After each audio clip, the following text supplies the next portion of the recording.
तज्ञांच्या सल्ल्याविना आता जर आपण पिकांवर औषधांची फवारणी केली आणि यानंतर जर पिकांचं काही नुकसान झालं तर यासाठी औषध विक्रेता जबाबदार राहणार नाही, असा महत्त्वपूर्ण निर्णय जिल्हा ग्राहक मंचाच्या वतीनं देण्यात आला। तज्ञांच्या सल्ल्याविना शेतकऱ्याने त्याच्या पिकांवर औषधाची फवारणी केल्यास पिकाच्या झालेल्या नुकसानीस औषध विक्रेत्यास जबाबदार धरता येणार नसल्याचा निष्कर्ष नोंदवून महिला शेतकरी सुनंदा कापसे यांच्या पीक नुकसान भरपाईची याचिका सोलापूर जिल्हा ग्राहक मंचाने फेटाळली। यात हकीकत अशी की जून 2021 मध्ये भोगाव तालुका उत्तर सोलापूर येथील शेतकरी सुनंदा अनिल कापसे यांनी शेतात लावलेल्या उडीद पिकाला कीड लागू नये, उत्तम फळधारण व्हावं यासाठी शेती औषध विक्रेते ढेकळे एंटरप्राइजेस यांच्या शिफारशीने 2 प्रकारची औषधं खरेदी केली,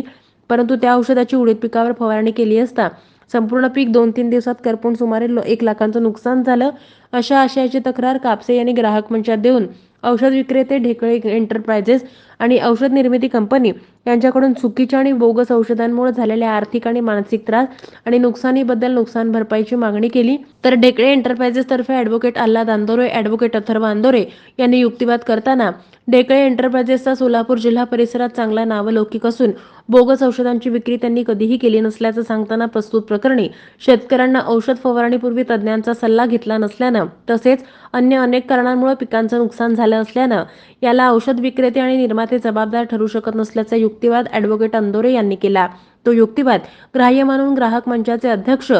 सी भैसारे आणि सदस्य सौ बबिता महंत गाजरे यांनी कापसे यांची ग्राहक तक्रार फेटाळली। या प्रकरणात ढेकळे एंटरप्राइजेस तर्फे ॲडव्होकेट आल्हाद अंदोरे, ॲडव्होकेट अथर्व अंदोरे यांनी काम पाहिलं तर कापसे यांच्यातर्फे ॲडव्होकेट DR उमरे यांनी काम पाहिलं।